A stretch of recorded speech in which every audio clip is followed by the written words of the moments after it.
Nosotros también nos da mucha pena, pero vamos a exprimirla al máximo porque la verdad que es un auténtico lujazo para nosotros contar en esta mesa redonda de cierre con tres nombres como son los Stephen Graham Jones, Paul Tremblay y Grady Hendrix, que nos parece que representan lo mejor de lo que se está haciendo ahora en literatura de terror, en el terror contemporáneo.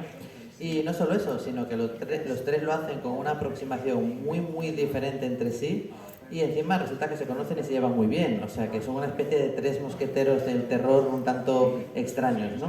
Y como decía, no podíamos estar más contentos porque precisamente para una mesa como esta, en la que vamos a hablar un poquito de con qué ingredientes se puede sazonar una novela de terror, qué mejor que tres cocineros que preparan sus platos de una forma tan diferente.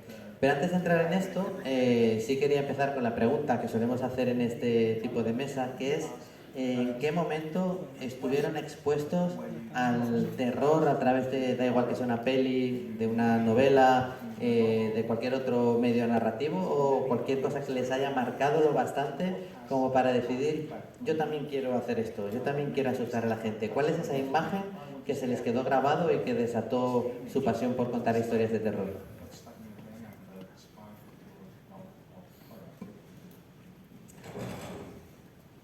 The first horror I saw was there was a television broadcast of The Shining when I was very small. And I was at my great aunt's house and I wasn't allowed to watch it. And my uncle he chewed tobacco. And so he had a big styrofoam cup he would spit in and slowly fill it, and he had it by his chair. So I could sit behind his chair and hide and watch pieces of The Shining on TV. But every time he turned around to get his spit cup, he would see me and yell at me, and I'd have to go. And so I have just a vague memory of pieces of The Shining and this cup filling with brown spit. You know, for me, it's also early childhood. I am probably. Oh, were you gonna go?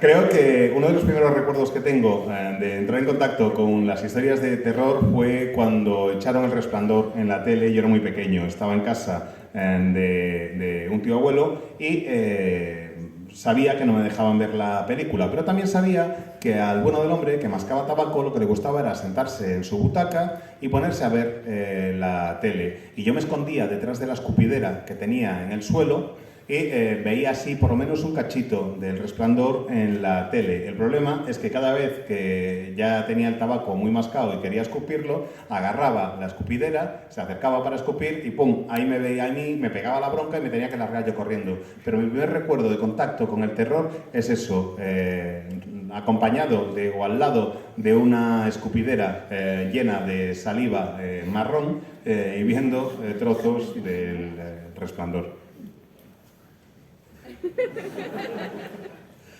I know I'm supposed to say that a babysitter let me watch The Exorcist and Texas Chainsaw Massacre when I was 6, but that's not what happened. That's not what happened.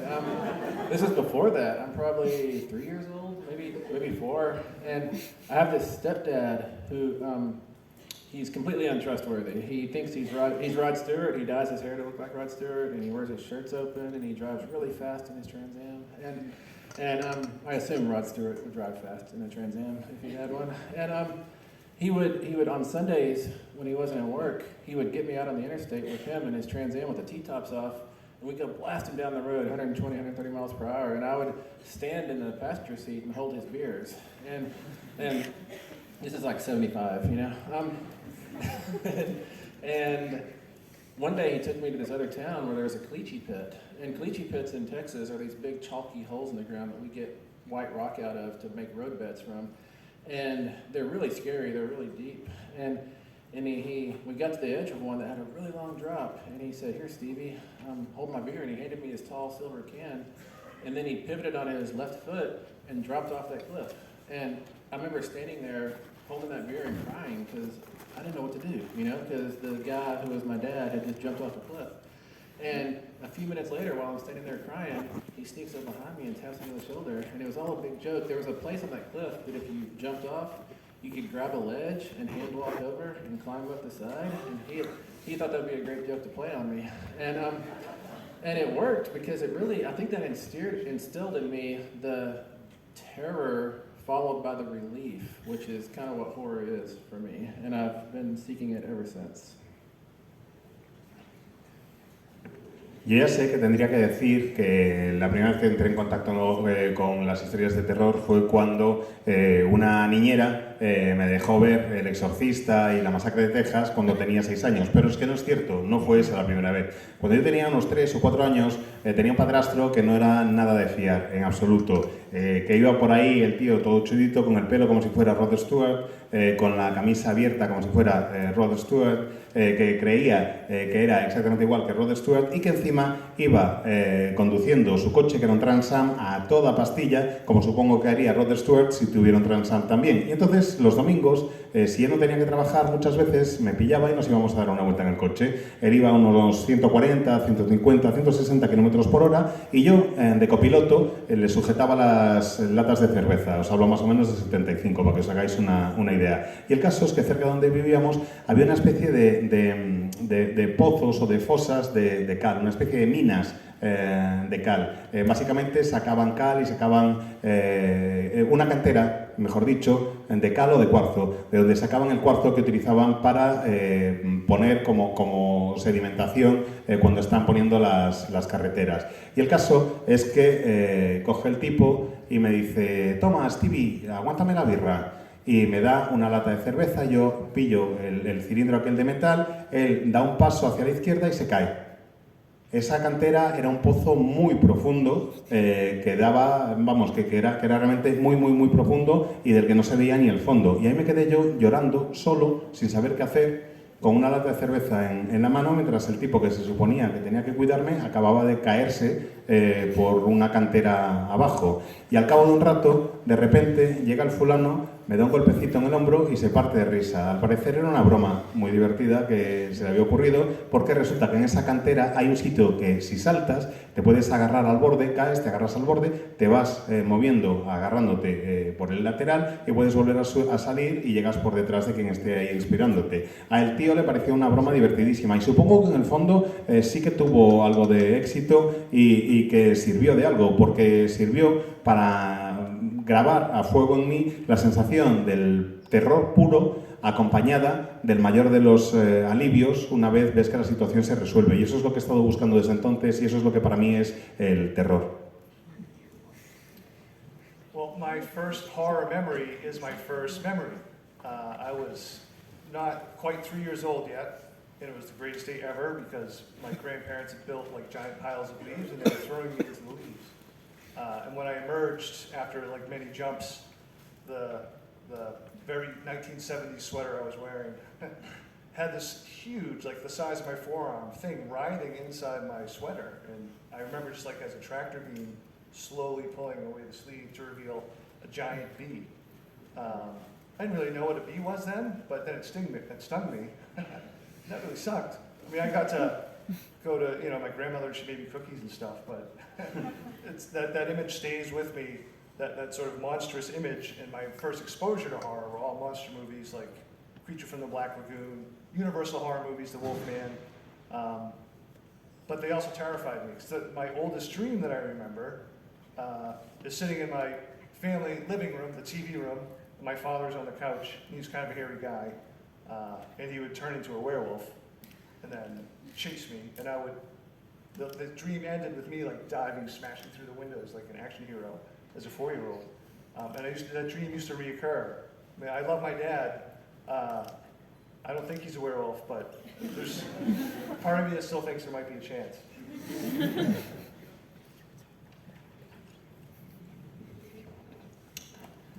Os voy a contar primero lo que es mi primer recuerdo con una experiencia de terror y luego os hablaré un poco pues, de las películas. Y el caso es que mi primer recuerdo de una situación que me provocó pánico, que me provocó terror, se produjo cuando no tenía yo pues ni 3 años, no había cumplido 3 años todavía y estaba jugando con mis abuelos. Y mis abuelos habían apilado un montón de hojas secas en el jardín y el juego era que me tiraban y yo caía entre las hojas y salía y me pillaban y me volvían a tirar. Y así estábamos jugando todo el rato y estaba una y otra vez y cuando ya había perdido la cuenta, de repente salgo de entre las hojas y en la manga del jersey, un jersey muy setentero que llevaba yo en aquella época, claro, hay algo que se está retorciendo, algo que se mueve y que es del tamaño un poco más o menos de mi antebrazo. Y entonces, como si fuera un rayo tractor, lo agarro el puño con los dedos y lo retiro. Y me encuentro con que hay un abejón enorme ahí metido. Yo no tenía ni idea de lo que eran las abejas y lo aprendí aquel día, porque me picó y la verdad es que menuda experiencia. Sí, mi abuela luego me hizo galletas y lo que quieras,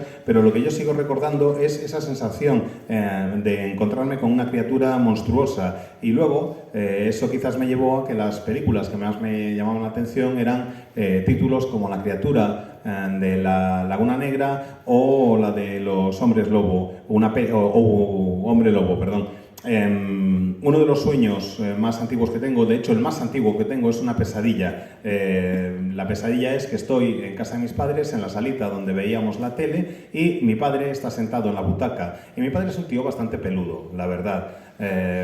Y de repente se convertía en un hombre lobo en mitad de mi sueño. Y yo trataba de escapar de él mientras él estaba intentando cazarme, y acababa atravesando yo una ventana como si fuera un héroe de una película de acción. Y eso, claro, con 4 años nada más que tenía, pues ya os podéis imaginar. El caso es que creo, a día de hoy, que mi padre no es un hombre lobo. Pero hay una parte de mí que todavía sospecha que igual sí. Y entrando un poquito más realmente en el nombre de la mesa, me gustaría que intentaran mirar hacia su literatura, hacia su forma de hacer terror, y nos dijeran qué ingrediente especial que les hace únicos o consideran que ellos tienen y que a lo mejor otros escritores de terror no tienen, y que le da por tanto un sabor diferente al terror que hacen. O sea, ¿qué considerarían que es un rasgo distintivo que ellos tienen y que escasea?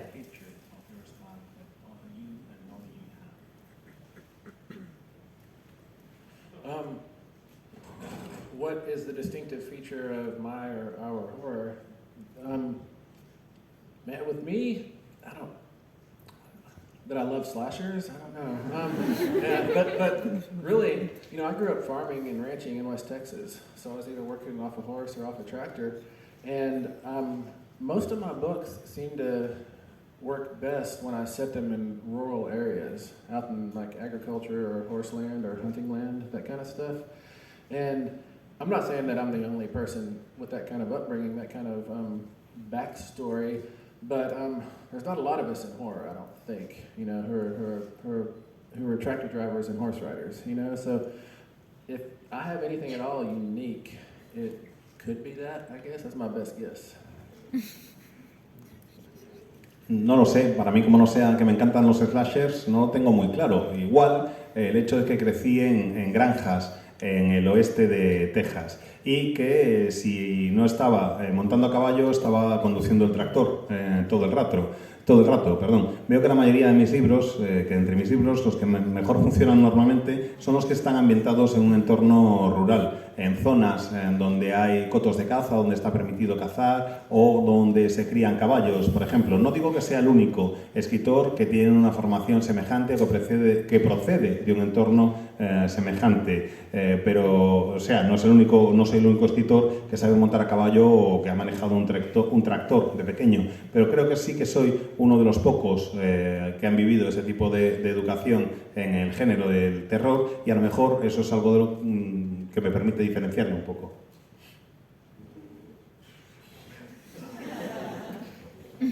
Well, my US editor used to call me Mr. Ambiguous Horror, which, okay. And then lately she started calling me Mr. Sad Horror. I don't know if that's good or bad. Geez, that's a hard question to answer. I think, and Stephen touched on it, I think all writers, if you spend enough time doing it, the hope is that your voice comes out. We get asked all the time, like in horror, how do you come up with a new horror story? Everything's been done. And I think really the way that I attack it, and I'm sure Grady and Stephen did the same thing, is you rely on the fact that your experience is going to be different than anybody else's experience. And you mine that experience. As much as it annoys my family and friends, what they say and do end up in my books. To me, that's the part of, I guess, what makes me unique, what makes Stephen unique. Is just, my hope is when I'm writing, I'm definitely pouring a lot of myself into the books, and then I hope and trust that there will be enough readers, or some readers anyway, who will be interested in that and want to read it.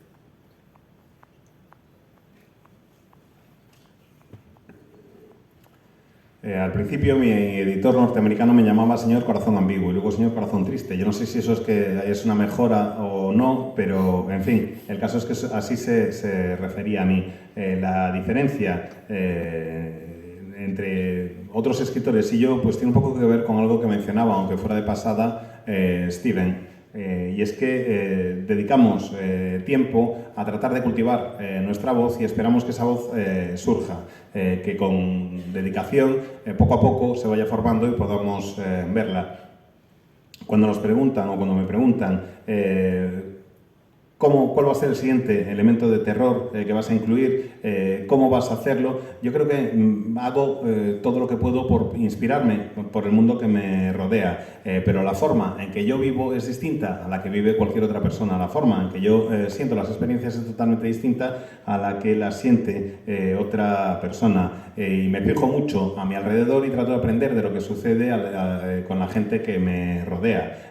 A mis amigos y a mi familia les molesta bastante el que siga haciendo una cosa que hago, que es fijarme en lo que hacen ellos y meterlos en mis libros. Pero a mí eso me funciona y me va bastante bien. Y me va bastante bien. Y espero que cuando me pongo a escribir, sé que cuando me pongo a escribir vierto gran parte de mí en las páginas de un libro. Y espero que lo que estoy poniendo sea interesante y que haya lectores que estén de acuerdo conmigo que también les parezca interesante.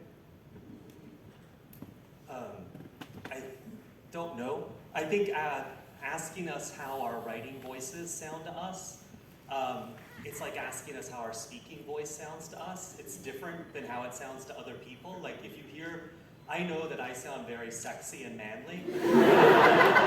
When I hear my voice recorded, it sounds like a scarecrow being so it's hard. But I know that the three of us do something similar, which is we cannibalize our lives and turn them into these stories. And I know that I am obsessed with the neighborhood I grew up in because I keep writing books about it. And there's certain stories I've heard in my past that I have lined up that I will keep working through.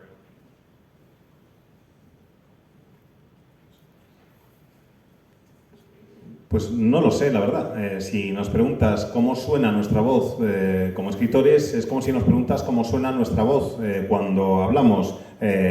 Yo sé que mi voz le suena al resto del mundo distinto de cómo me suena a mí. Tengo clarísimo que tengo una voz sexy y varonil y que luego cuando me oigo en una grabación parezco una urraca. El caso es que creo que lo que sí hacemos los tres es canibalizar nuestras vidas, canibalizar lo que nos ocurre para poder incluirlo en nuestras historias. También tengo claro que estoy obsesionado con el barrio en el que crecí. Sé que estoy obsesionado porque he ambientado ahí ya varias historias y luego tengo otro montón de historias más que quiero ir tratando, que tengo ahí en fila india, esperando a que las pueda ir procesando y todas tienen que ver con este barrio. Justo antes de abrir el turno de preguntas, voy a dejar una última hecha que es la complementaria un poco a esta, ¿no? Y que ya no es preguntarle por su propia voz, sino por la voz de otros autores. Cuando los tres leen mucho, que es algo que evidentemente todo escritor debe hacer, se ha oído, es lo que más hemos oído esta semana, ¿qué es lo que más le llama la atención cuando lo leen en un libro de terror que les apasiona y dicen, vaya, esto justo a mí me gustaría hacerlo así, esto no es la parte que mejor se me da? ¿Qué es lo que más le llama la atención de otros? ¿Qué ingrediente de otros le gustaría tener y echan en falta en su literatura?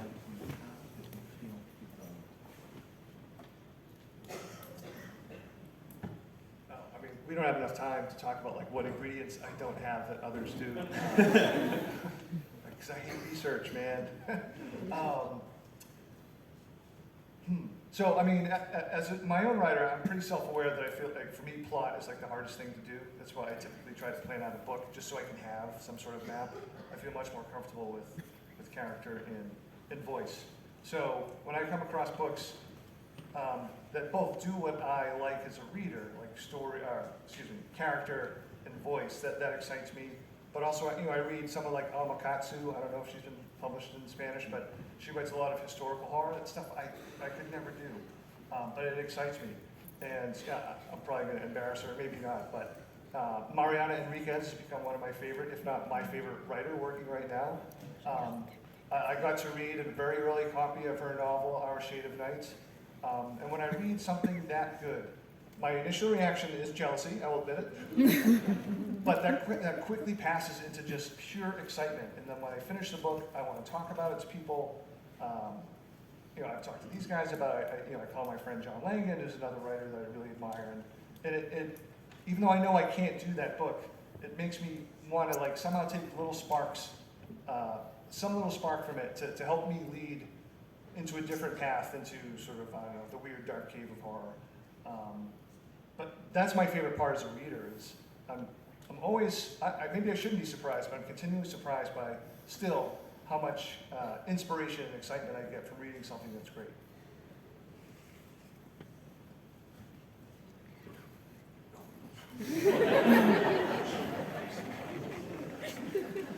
No hay tiempo en esta charla para explicar todo lo que creo que me falta en mi estilo de escritura y todo lo que le robaría a otros.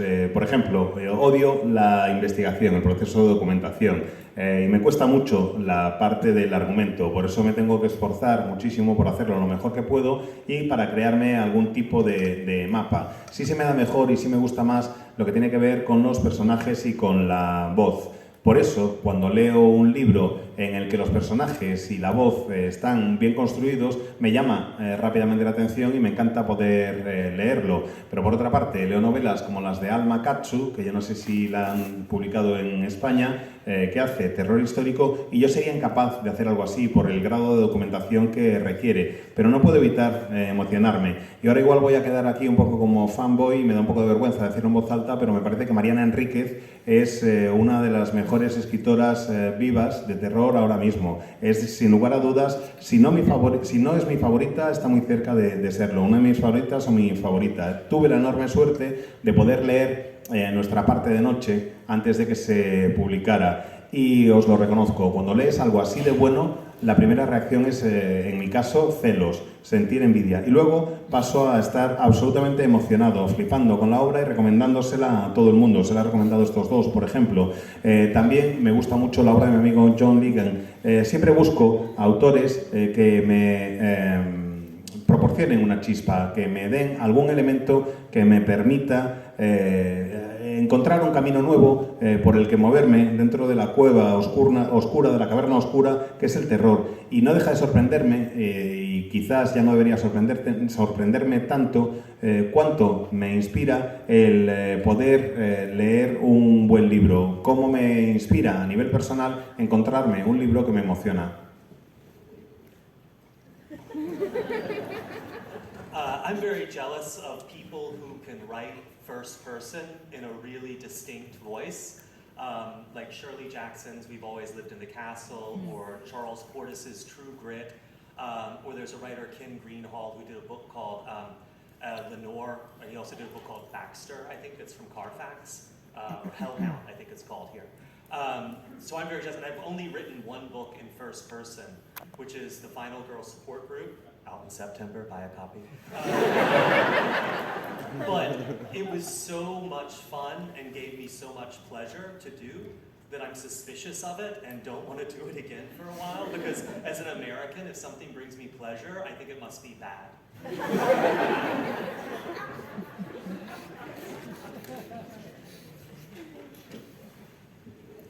La verdad es que me dan envidia y siento celos aquellos autores que son capaces de escribir en primera persona y que tienen voz propia, como por ejemplo Shirley Jackson en Siempre vivimos en el castillo, o como por ejemplo el autor de True Grit, o quien escribió Lenore, entre otros. Escribir un libro en primera persona solo lo he hecho una vez y me sorprendió lo fácil que me resultó, porque normalmente me cuesta muchísimo trabajo. Es el Final Girl Support Group, que no sé cómo se traducirá al castellano, pero sí sé que sale a la venta en septiembre, así que ya vais comprando un ejemplar. Y me divirtió muchísimo esa situación, me divirtió muchísimo la experiencia y vivirlo así, y al mismo tiempo me generó cierto recelo. Hizo que me pusiera ahí un poco suspicaz, porque claro, Debéis recordar que soy norteamericano y para nosotros cualquier cosa que nos dé placer es mala. You know, I'm talking to Alma Katsu. I'm currently reading a werewolf thing of hers that hasn't come out yet, and it's really good. It's all of her stuff, and it's cool that Grady mentioned True Grit, because that was going to be my model to use to explain what I wish I could do better as well, or do it all. The two hardest things for me on the page in a novel and a story, just in fiction, are the boring parts. I do really bad with the boring parts, and like Charles Portis in True Grit is able to make bargaining for a saddle last for 6 pages and be so fascinating. And for me to make something fascinating, I need somebody in a mask with an axe around the corner, you know? And that's exciting, but I can't do it. I can't do the boring parts. The boring parts where somebody sits in a room thinking, do I like her? Do I like her? Do I like him? I mean, I'm sure that's interesting to them, but I have a hard time making that interesting to the reader, or making it interesting enough where I want to keep reading it. So therefore, there's a lot of axes in my stuff. I also do poorly with the gaps. You have to have gaps in your fiction where you jump across time, whether it's 2 hours or 14 years. I don't know if I judge those gaps as well as I should, and I'm really jealous of writers who have a natural instinct for how to judge those gaps. And those gaps aren't the boring parts. What those gaps are the parts the reader can fill in themselves. They don't need you to hold their hand through that part. And it's really hard for me on first draft to figure out how to space and stage those gaps. Usually on revision, I can approximate it, and then first readers and editors come in and they make it a lot better. And then readers get it and they see all the places I messed up, but it's too late to change anything.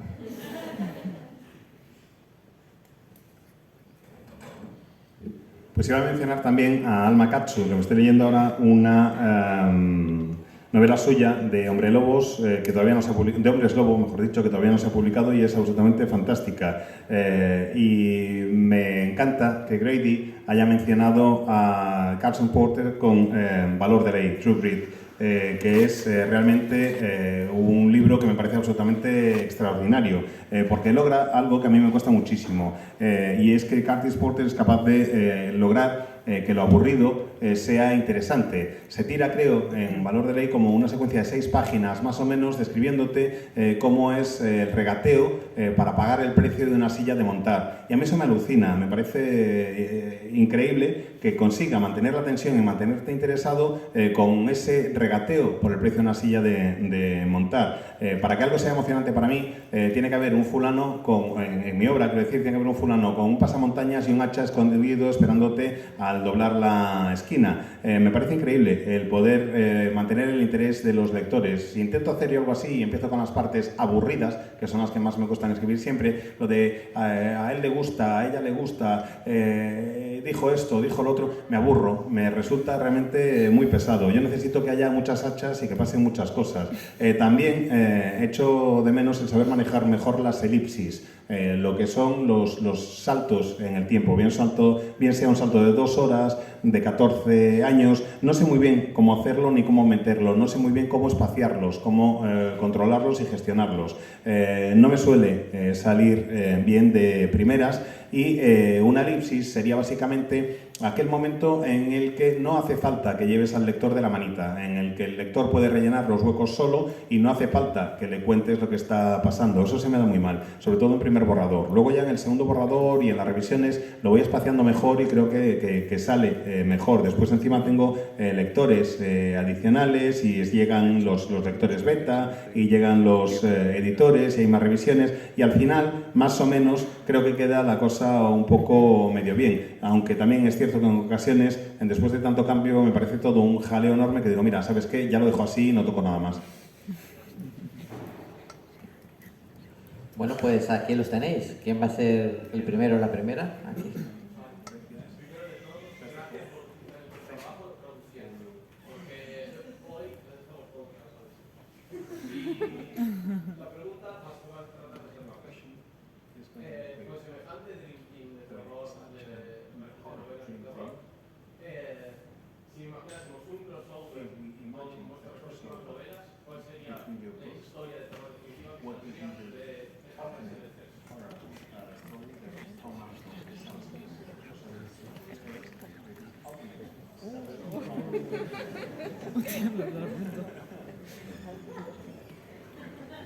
Question. Well, I mean, it's not gonna be very exciting, but it would involve sort of, if it's just us three by ourselves, getting lost, not being able to order food properly. And when we do order food properly, which happened today, we were sent endless tortillas. We ordered trays, they sent us endless. Start eating and then another tortilla.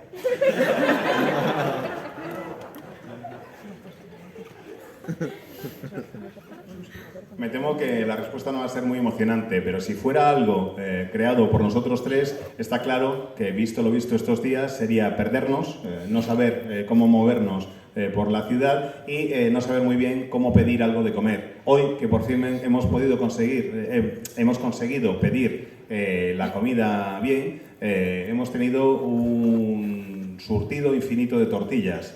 Creíamos que habíamos dicho 3 tortillas, pero aquello era interminable. Acabábamos una y llegaba la siguiente. Acababa una, era absolutamente infinito. Dice Grady, sí, es que estábamos acabando y ¡pum! Otra tortilla, otra tortilla. I think it would be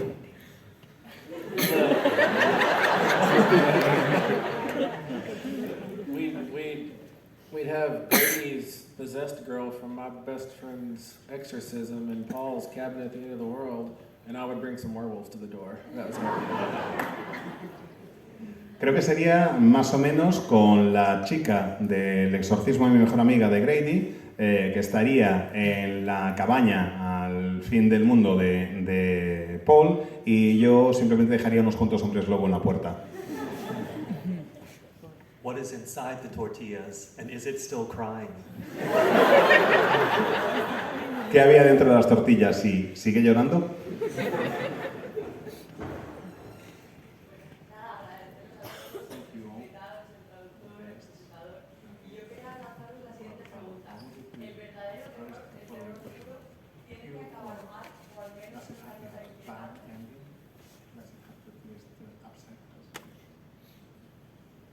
I don't think horror has to do anything. Yeah, I think happy endings are much more difficult. In horror, it's easy to have a down ending because people are dying left and right. So just throw a few more bodies in the pile when you're done. But that's not quite satisfying. I think what we want in horror is we want the terrible, dark, long tunnel of, vampires on the roof, werewolves on the ground, cars coming alive and trying to shut us in the doors, all the bad things that happen.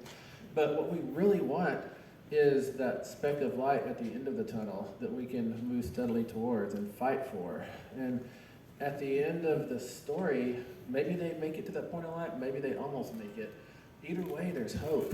And that's really what I get from horror is hope. More than I love the scares, I love the terror, I love the dread, I love the monsters, but it's the hope I stick around for.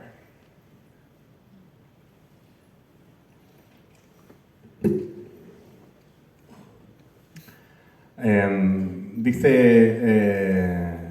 Grady, el terror no tiene por qué hacer nada, no tiene que hacer nada. Y dice Stephen, la verdad es que un final feliz en una historia de terror es difícil que te cagas. Porque claro, en mi caso por lo menos me voy cargando a gente a diestro y siniestro y al final acabas con una pila enorme de cuerpos. Y no tiene por qué ser un final exactamente satisfactorio. Tienes que vivir una situación dura, efectivamente estar como en un túnel en el que hay coches aparcados, tienes por encima del túnel vampiros, por debajo hombres lobo y los coches están abriendo las puertas y tratando de darte un golpe. Se trata de que lo pases mal, pero al final de ese túnel oscuro en el que estás tiene que haber un punto de luz, una luz hacia la que te diriges. Y a veces, al final de la historia, llegan a esa luz y se salvan, y a veces no, pero a pesar de que no lleguen, sí tiene que haber esperanza. Para mí eso es lo que hace que me quede en el género de terror. No es por los monstruos, no es por las emociones, no es por los sustos ni nada por el estilo, es por esa esperanza que subyace al terror, en mi punto de vista, lo que hace que yo me quede. I would only want to amend or what Stephen said about it, it's harder to write a happy ending in horror. It's harder to write one that works, that's good. there's plenty of shitty happy endings in Hollywood horror, particularly. You know, it's hard to do well. So, but you know, back to what Grady said. Of course, there's no such thing as pure horror. And the last thing I would add, just, very briefly, is because I'm a weird, miserable person. I like horror that's dark as fuck and disturbing as hell. I mean, I get hope from that, weirdly. Maybe part of it is just sort of, you know, going through that experience and coming out the other side, like Stephen talked about. But I don't know, for me, my favorite horror stories feel the most truthful to me. And a lot of times that means it ends sort of dark and dour. So fine, I'm Mr. Sad Horror.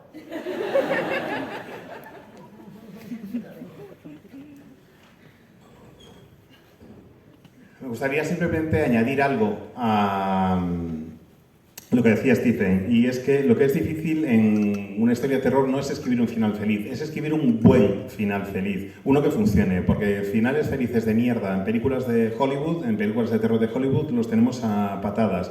No se trata de eso. Yo igual es que como soy un tío raro y miserable, me gusta que las historias sean oscuras de la hostia y que te creen un mal cuerpo de cojones. Y esa es la experiencia que me gusta vivir cuando tengo una cosa de terror. Mis historias de terror favoritas son las que me parecen más verdaderas, las que suelen tener un final oscuro y deprimente. Y al final, pues mira, va a resultar que no soy el del corazón, sino del terror. Ambiguo o triste que decía al principio, sino que voy a ser el del terror oscuro. ¿Cuál es la película de terror que más os ha perturbado? What's the scary movie that has disturbed you the most? What's the scary movie that disturbed us the most? Martyrs, the French film. Mártires. Pensaba que eran murders, asesinatos, no me acuerdo. Mártires, la peli francesa. Paranormal Activity is the movie that made me stay up the most nights.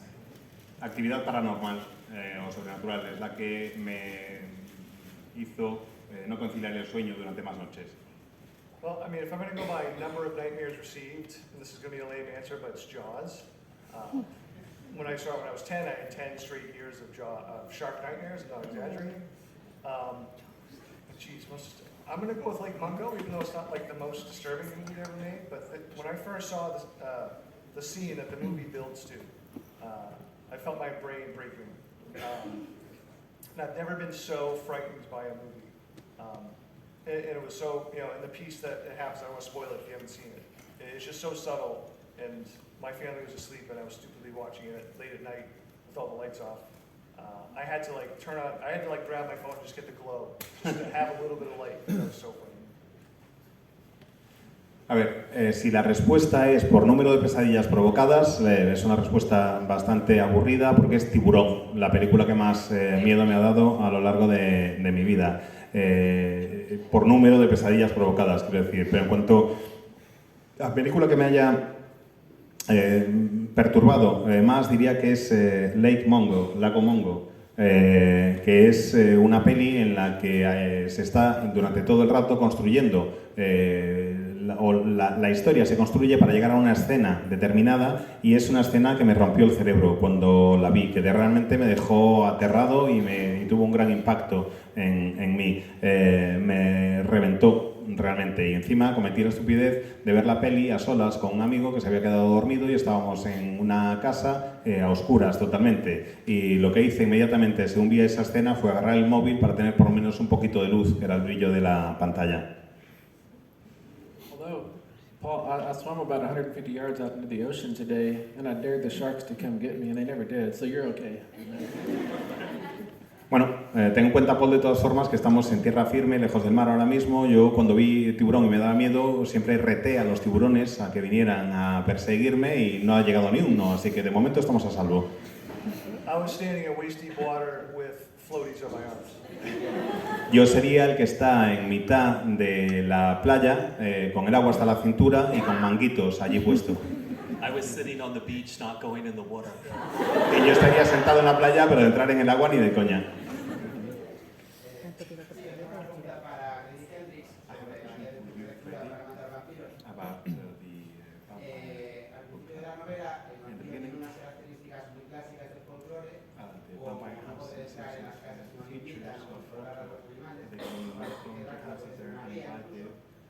animals, Pero luego vemos Wow. que en vez de colmillos tiene este apéndice que le sale de we la see garganta. that instead of Debe fangs, cambiar de esta especie they de have diálisis, ¿no? this Y comb cuando that más is característico del vampiro clásicamente es tener colmillos largos y orejas usually rápidas. long Entonces, slices. ¿por qué optas por Long esta fangs and afinación long o este cambio de long carácter, and digamos, we do this o change in este the cambio de book. Okay. So, vampire fangs are very stupid. Fangs, no, but they look cool, but fangs are to inject poison into something, not to suck. It is the two smallest straws in the world. And there's also, the human blood supply only has about 6,000 calories. So how is this a food source? The vampire will have to eat 4 times a week, so you have 4 dead bodies every week. There's no way an animal would evolve like this to survive. So I thought, what is this about? Because I have to have the blood sucking. So I thought, oh, if vampires are immortal, maybe their internal organs don't work the way ours do. They don't generate antibodies. The toxins in their blood don't get filtered by their kidneys and liver. So they have to hook up to a human blood supply, like a dialysis machine, and pump their own blood through, get it cleaned, and bring it back. And so then they need more apparatus than 2 little fangs. And then I always thought it was very stupid that vampires go for your neck. Like, anytime I've ever had a hickey, like, people see it. You think you can do this, but people see it. So a bite mark, like, your mom says, "What's that?" You know. I have one beer, and 9 hours later, my mom, she would know. So I thought, oh, they would go for the femoral artery on the thigh, and also that is a disgusting image for the vampire to be fixed on the thigh.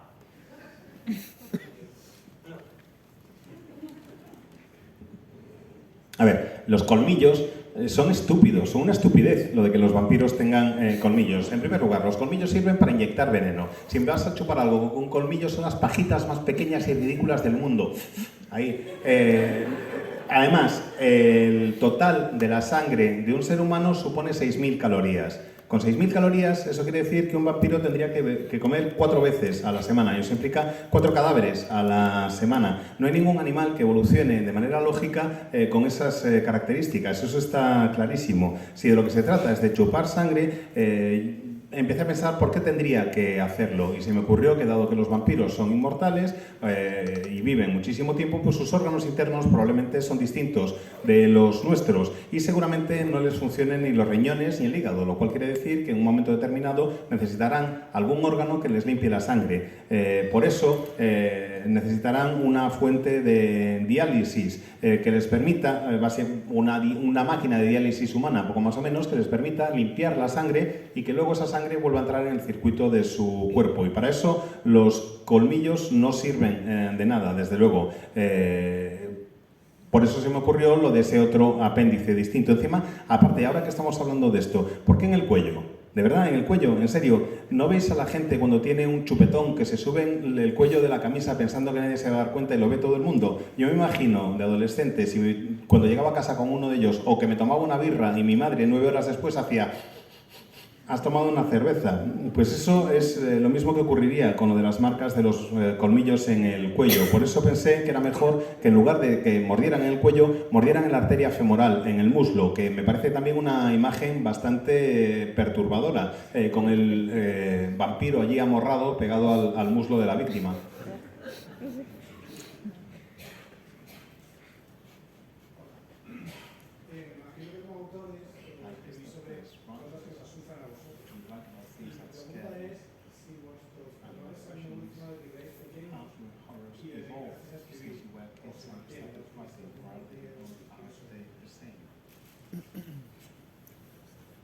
Are the things that scare us that we write about still the same, or have they evolved since we were young?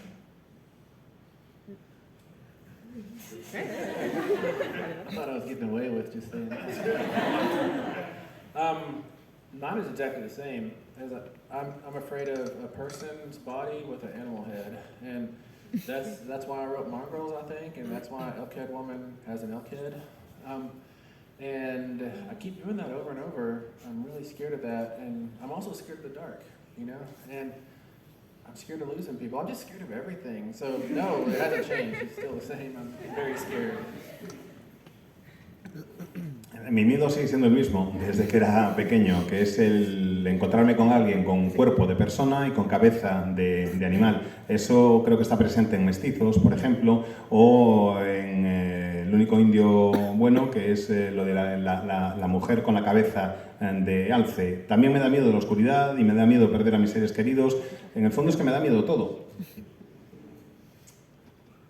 Maybe I should have went first, because except for the animal head thing. No, I'm afraid of the dark. I'm a scaredy cat. I don't know if there's a similar phrase in Spanish for scaredy cat, but no, like when I was a child, I used to sleep with stuffed animals to a really embarrassing old age. Sleep with stuffed animals as a fortress around my head to protect me. My brother was 5 years younger, and I would send him upstairs first. Sure. He was the canary in the coal mine. If he went up and survived the attack, then I could go upstairs. Yeah, no, I'm scared of everything, so it all sort of goes into the books. And the things that most scare me, like I can't write about, so I'm not going to talk about it because I don't want to be scared. Me da miedo la oscuridad, soy como un gato asustadizo, soy asustadizo como un gato si queréis. Tanto es así que cuando era pequeño, bueno, y ya no tan pequeño, hasta una edad en que me da vergüenza confesar ahora mismo, me hacía un fuerte con peluches en torno a la cabeza para que no me pudieran atacar y para que me pudieran proteger. Tenía tanto miedo de la oscuridad que aunque tengo un hermano más pequeño que tiene 5 años menos que yo, siempre iba el primero cuando teníamos que subir las escaleras para irnos a la cama, porque compartíamos habitación, en caso de que, oye, si había un ataque, por lo menos yo igual podía sobrevivir. Todo me da miedo y todo aquello de lo que me da miedo suelo escribir sobre ello, pero no voy a deciros lo que me da más miedo de todo, porque si lo digo en voz alta me daría miedo. I can think hard enough about anything and convince myself to be scared of it, so I just do that. Si pienso con la suficiente intensidad en algo, logro que me dé miedo, así que eso es lo que hago. I did the same thing with my little brothers as Paul, and I used to have a lot more little brothers. Yo hacía con mis hermanos pequeños lo mismo que Paul con el suyo, y antes tenía muchos más hermanos pequeños.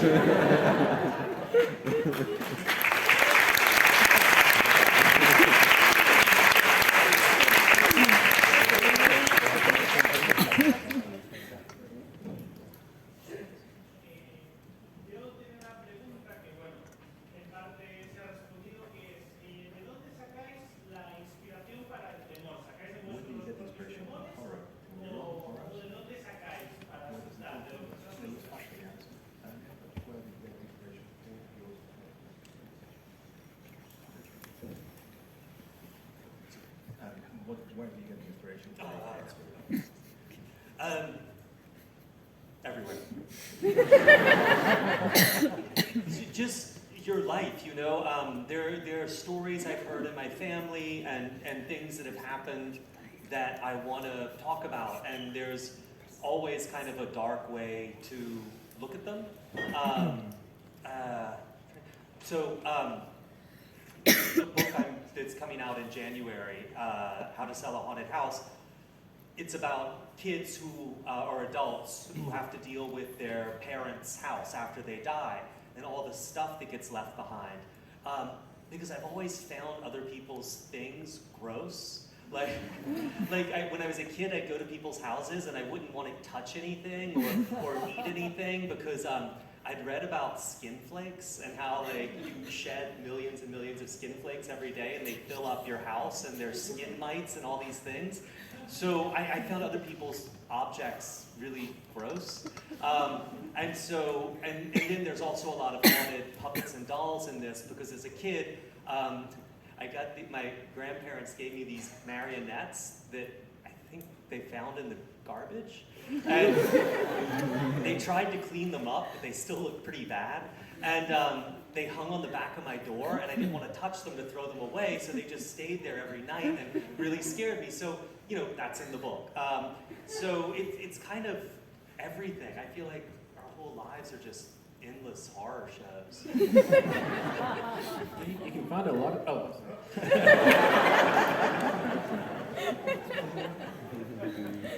En todas partes. Encuentro inspiración para mis historias de terror en todas partes. En lo que voy viviendo, en las historias de mi familia, en lo que les pasa a mis padres o en cosas que voy oyendo. O sea, en todo lo que veo. Mi siguiente libro se titula How to Sell a Haunted House, o sea, que sería algo así como Cómo vender una casa encantada, y en él cuento la historia de unos hermanos que se encuentran con que tienen que vaciar la casa de sus padres, que está llena de un montón de cosas. Y a mí es que las cosas de otras personas me dan asco. Me han dado asco desde pequeño. Cuando iba a casa de alguien no me gustaba tocar nada, ni comer nada, porque había leído no sé dónde lo de que perdemos millones de células epiteliales, de escamas de piel cada día y que se caen encima de la comida. Y lo cierto es que me daba un asco enorme, no quería ni tocarlo y me imaginaba que me comía la piel de otra persona y no me gustaba absolutamente nada. También creo que existen muñecos y animales de peluche encantados en las casas de otros. De hecho, sé que en la mía, bueno, pues mis abuelos una vez me regalaron una especie de marionetas que me parece que se encontraron en la basura. Intentaron limpiarlas, pero aquello tenía una pinta bastante chunga, yo no quería ni tocarlas, entonces las colgaron en la parte de atrás de mi puerta, detrás de mi puerta, y yo no las tiraba siquiera porque no quería ni tocarlas. Y ahí estaba noche tras noche con las marionetas mirándome, y eso también aparecerá en el libro. Lo cierto es que me da miedo todo lo que me ocurre en la vida.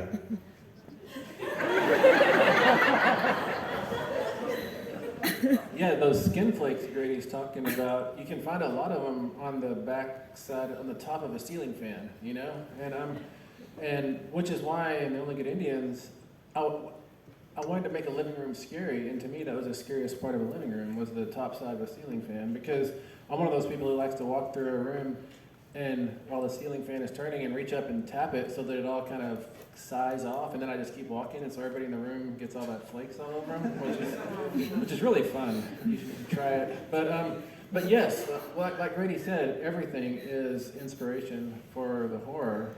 And like, I guess an example would be, you know, every day I go into my closet to select a shirt to wear, say, but one of those days, what if I went into the closet and a shirt selected me? What if its sleeve reached out and wrapped around me, you know? And that's where a horror story starts for me. And then I have to imagine what kind of house is gonna have this kind of closet, this kind of shirt in it, and all of a sudden I've got a novel. And none of y'all use that, because I think I'm gonna use that. Sí, sobre lo que decía de las células y de la escama, de la piel, de las escamas de piel y demás que mencionaba Grady, bueno, donde más se concentran es en las aspas de los ventiladores que cuelgan del techo.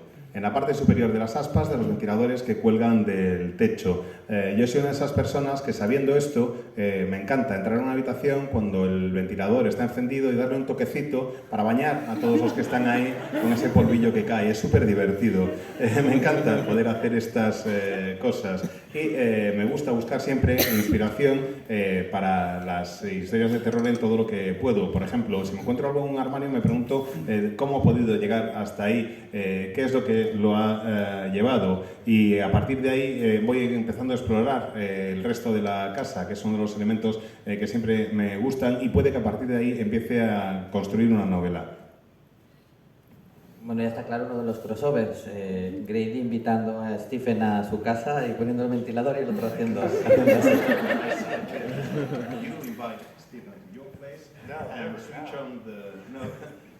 You switch on the fan and he touches it. After hearing this story, Stephen is never coming to my house.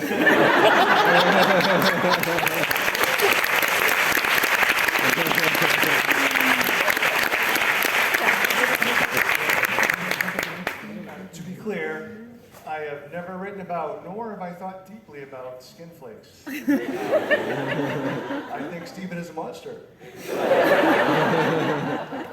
I would just briefly add, because their answers were great, that I think the one thing all three of us have in common is because of however our brains work, even before we were writers, we would dwell on worst case scenarios and and the things that are in the dark and things that could possibly happen.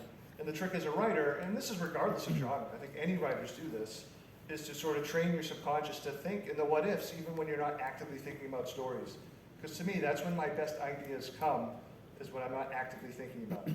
But also, I'm forced to sometimes be in the position, happily, like if I have a deadline for a novel and I don't know what the novel is yet, I have to come up with one.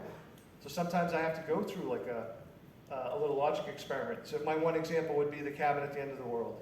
I was coming back from Los Angeles after my editor had just rejected a novel idea. And my agent was depressed and crying. But I was sort of relieved because I didn't really like it that much. I was like, well, I don't have to write that book. So I was sitting on a plane just with like a notebook, you know, trying to come up with ideas, and I sort of just stopped paying attention. I was doodling and I drew a cabin. And when I say I drew a cabin, I drew a rectangle with a triangle on top. Because I can't draw. And maybe this is the math part of me, and you know, I teach mathematics in high school because I don't put enough suffering into the world. I think I did a little math thought experiment, like, hey, okay, this cabin made me think of home invasion stories. And I don't like home invasion stories because they scare me. So that actually oddly really excited me. It's like, how would I do this? And it felt like a little bit of a logical thought process to me. It's like, okay, strangers are coming. I don't want to do the thing where the strangers, you know, are necessarily there to kill the family, but also, you know, we've seen, there's been plenty of versions of movies where, you know, the family ends up killing the invader. So like, I started trying to just put that logic together. How could I make something, you know, that would be interesting, hopefully, you know, to me, but also to everybody else. I don't know, and again, part of that is just like training your subconscious, rewarding your subconscious for bringing new ideas.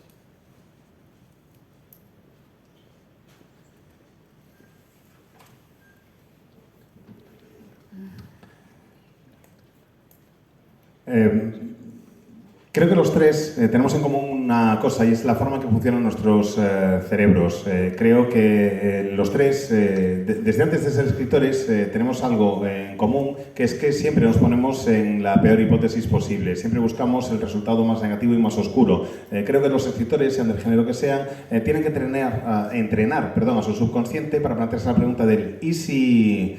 Y creo que así es como vamos explorando distintas historias, aunque no estemos trabajando, hacerlo todo el rato para ver si va saliendo alguna historia distinta. Cuando te encuentras con algo, plantearte esa hipótesis del easy y a partir de esa pregunta ir construyendo. A veces tienes que hacerlo de manera obligatoria porque tienes que cumplir, por ejemplo, con una fecha de entrega, pero me parece que mis mejores ideas surgen cuando el subconsciente puede trabajar con total libertad y sin tener ningún problema. Me acuerdo, por ejemplo, de que en el caso de la cabaña al fin del mundo, me acuerdo dónde surgió la historia, porque resulta que iba a una reunión con mi editor para presentar una idea de un libro que me rechazó y yo estaba relajadísimo porque como me habían rechazado la idea del libro no tenía que ponerme a escribirlo ni tenía una fecha de entrega y el que iba cabreadísimo y casi llorando era mi agente y el caso es que yo estaba sentado en un avión con una libreta y me puse así a dibujar sin hacer caso a lo que me rodeaba, sin pensar en nada y dibujé una cabaña. Bueno, cuando digo que dibujé una cabaña dibujé un rectángulo con un triangulito encima porque no tengo ni idea de dibujar, pero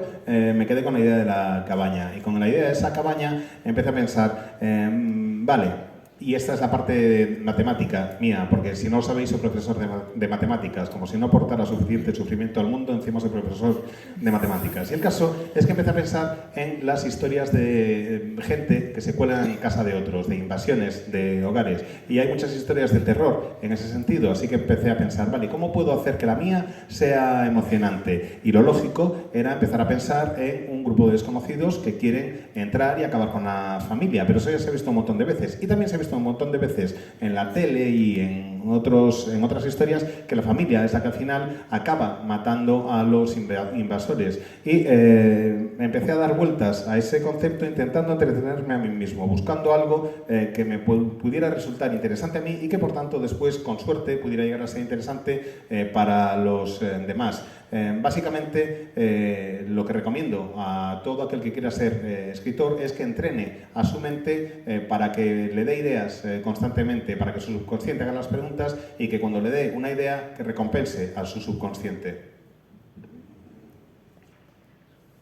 Quisiera hacerles una pregunta sobre un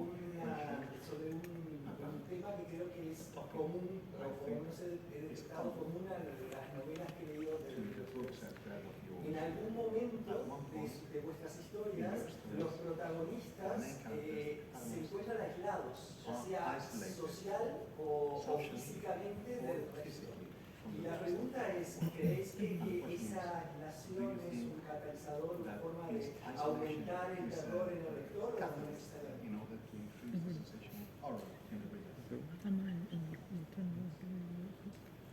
Is isolation a big part of what we, I mean, isolation is a big part of what we do. Why do we do it? Does it increase the terror? Yes, I think there is always a mini isolation arc in most horror narratives that you'll encounter. And the reason I think it's done is that when the protagonist is, like in Eleanor in Haunting of Hill House, when she is all by herself, nobody believes her about what's happening, she's losing it, then she has become victim not just to the machinations of the house, the supernatural, her so-called friends, but to herself. When you're isolated, you start to eat yourself. And that is the most terrifying to me. Creo que sí, que desde luego que el aislamiento forma parte intrínseca de lo que es el terror y que eso es necesario para que exista ese terror. Pienso, por ejemplo, en la protagonista de La casa en la colina, de Eleanor, cuando está sola, porque ya nadie la cree, es cuando realmente se desata todo el terror. Hasta entonces ella había ido haciendo caso a sus amigos, está lo de la casa encantada, los amigos sobrenaturales y demás, pero en el momento en el que está ella sola y empieza a cuestionarse a sí misma es cuando empieza el terror de verdad, porque es cuando se está devorando a sí misma. I think what Stephen said, but also there's two other reasons for me. One is you want to connect with the reader, and the reader reads alone. You don't read a book in a movie theater with an audience. You're by yourself. So I think they respond to characters who are alone, who are isolated. It mirrors the reader. Also, I am very lazy, and so it's too hard to have so many characters and be inside them. So you get rid of them one by one until it's just your main character and maybe one other. Creo que lo que dijo Stephen y dos cosas más, me gustaría añadir dos cosas más. Una, por una parte, es que te permite entablar una mayor conexión con el lector, porque por lo general el lector lee a solas. No se te ocurre normalmente ponerte a leer en mitad de la proyección de una peli de cine. Y creo que si lees a solas y el personaje está solo, se puede establecer una mayor conexión al compartir la sensación de aislamiento de los dos. Ese es el primer motivo. El segundo es que soy muy vago. Entonces, cuando tengo demasiados personajes en la cabeza, quiero ir librándome de ellos uno a uno hasta que solo quede el protagonista y a lo mejor otro más.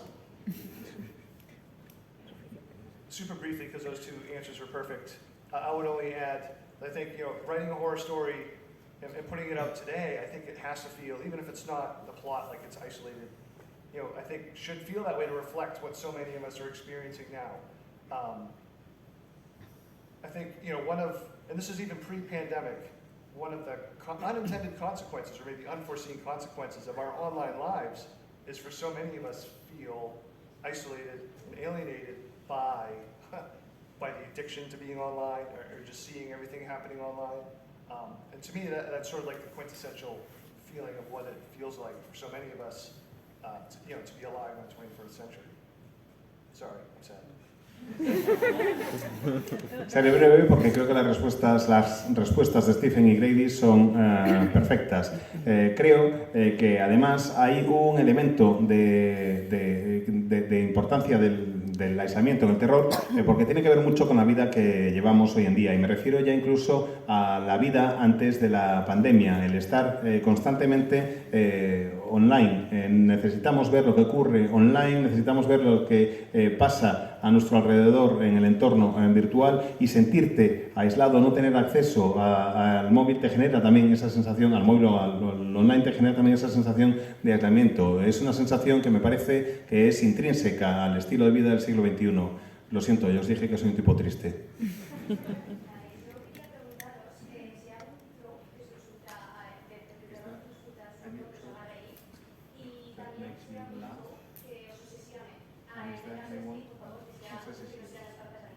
Grady, people a trope that is horror makes you laugh, and a trope that obsesses you, something other than people with animal hands. So I have two tropes that I really find entertaining. One is leprechauns. I don't know. There's been a couple of leprechaun horror books, movies. But also, one thing I really love a lot in horror and in real life is animals attacking people. In a book or a movie, it's like, this rabbit or this cat is like, I'm sick of this shit. Done. I'm not going to put up with this anymore. And it just goes for them. And when you see in real life a video of someone being attacked by an animal, I'm on the animal side every time. But then one that really scares me is zombies. I will have nothing. I saw Dawn of the Dead much too young, and the idea of being sort of isolated by a slow-moving mass of people who don't care about me, and then they eat me alive, it's terrifying. I couldn't write a zombie book. Hay dos tropos que me hacen partirme de risa. Uno, los leprechauns, estos duendes de la tradición irlandesa. Se han hecho unas cuantas pelis de terror sobre ellos y la verdad es que me hacen bastante gracia. Y luego hay otra situación, otro tropo, si queréis, que me hace gracia tanto en las novelas de terror como en la vida real, y es cuando los animales atacan a las personas. Me parto de risa cada vez que veo uno de estos. Si estoy leyendo un libro o veo una peli y el animal se tira encima de alguien, es en plan, pienso que el animal está diciendo, ya estoy hasta los huevos, no aguanto más, que te den, te vas a enterar porque esto no hay quien lo soporte. Y efectivamente creo que eso es lo que hace el animal y me hace mucha gracia. Y cuando veo los vídeos estos que hay en internet de un animal que ataca a una persona, me empiezo a partir de risa. Me hace una gracia que lo flipo y siempre voy del lado de los animales, siempre soy del bando de los animales. En cuanto a historias o tropos que me den miedo de verdad, los zombies. Me dan muchísimo miedo. Creo que vi El Amanecer de los Muertos muy joven, demasiado pronto, y me da miedo esa sensación de sentirme aislado, aunque esté rodeado de un montón de gente que además no se preocupa por mí y lo único que quiere es comerme. Así que si hay algo que creo que no escribiré nunca es una novela de zombies. I don't know if there's like one particular trope that makes me laugh or maybe cringe. I mean, because they all can be done like really poorly. Like just when you think there can't be like a really cool vampire novel, like he writes one. Or I'm gonna pick two of my favorite tropes that I'm afraid to go near because I don't think I could do a good job with it. One is werewolves, and I think Stephen wrote the best werewolf novel of the 21st century with Mongrels. So he already wrote it, so I don't have to bother going to werewolves. But I want to someday write like a giant monster, kaiju kind of novel. I just haven't been able to come up with an idea. Although I would say maybe that the trope I'm most tired of is maybe haunted houses. I think that'd be really hard to do, so good luck with that. No diría que hay un tropo que me haga reír o uno que me dé mucho miedo, pero sí diría que hay varios. Por ejemplo, el de los vampiros, que me parece que está hecho hasta la saciedad y estoy aburrido ya de él. Bueno, pues resulta que de repente llega Grady y hace una estupenda novela de vampiros. Así que creo que se puede hacer buenas historias con cualquier tropo. Pero sí hay dos a los que no me acercaría ni de broma, porque no me llaman la atención. Por una parte, los hombres lobo. Me parece que ya están muy vistos, pero encima es que en Mestizos Stephen ha hecho la mejor novela de hombres lobos de lo que llevamos del siglo XXI, así que no tengo ni que preocuparme porque ya lo han hecho. Y luego hay otro al que no me acerco ni de lejos, que son los monstruos gigantes. No me acerco porque no me veo capaz de hacerlo. Me encantaría poder hacer una novela de kaijus, de monstruos gigantes, y no he sido capaz de momento. Y el que creo que no funciona de ninguna de las maneras es el de las casas encantadas, así que buena suerte, Grady. Y'all can get the question from the context, but specifically it was, what tropes are we most the fans of, and what tropes in horror do we kind of push back against or not believe in so much? And the qualification was no animal head people. But that does leave me room to say that I'm also quite frightened of animals with people heads, you know?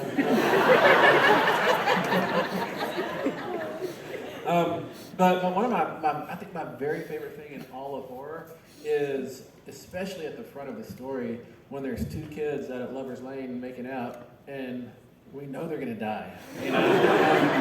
That makes me so intensely happy. I don't know why.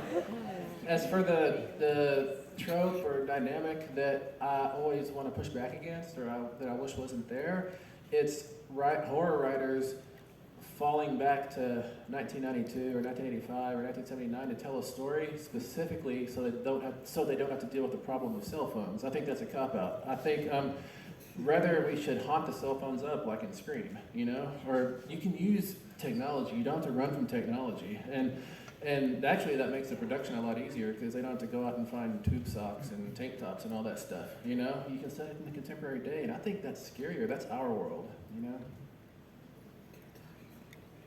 I know the Pallbearers Club coming out next year sometime, starts in 1988, goes into the 90s. Just want to My next novel set in 1970.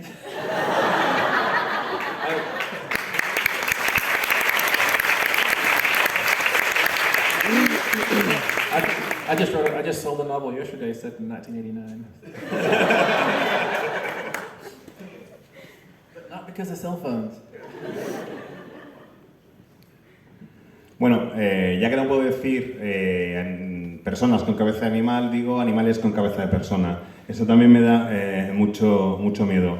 El caso es que hay un tropo muy habitual que me encanta, que me hace inmensamente feliz. Cuando ves a esa parejita que está en el callejón de los enamorados y se están pegando el lote y sabes que van a morir, el anticipar esa muerte me hace extraordinariamente feliz.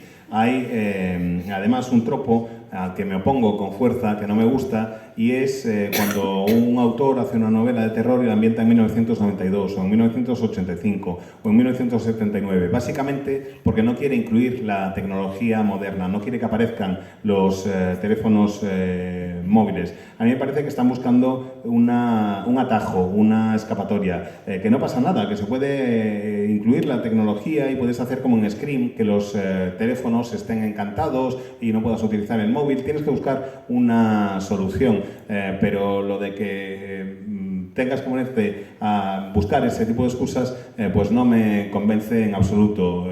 Hay que afrontar la tecnología e incluirla. Y dice Paul, mi siguiente novela, que se titulará Pallbearers, está ambientada en 1988. Dice Grady, sí, yo acabo de publicar una ambientada en 1970.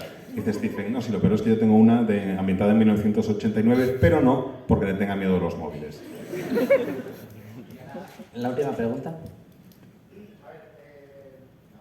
El terror se ha tratado de una manera, hay mucha gente que no se lo toma en serio, y se trabaja mucho desde el terror con la comedia y con la acción.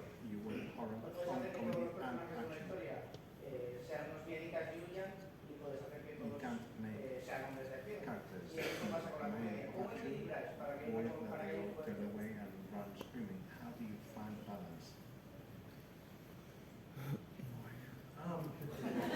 I'm not good at the repeating question thing like Stephen is, but so I'm just going to jump in. For most of my novels, I do feel like I try to go in treating the horror as realistically as possible. What I mean by that is, I want it to feel like this is really, I try to imagine this is really happening. What would the people do? I don't know if that sounds like trite, but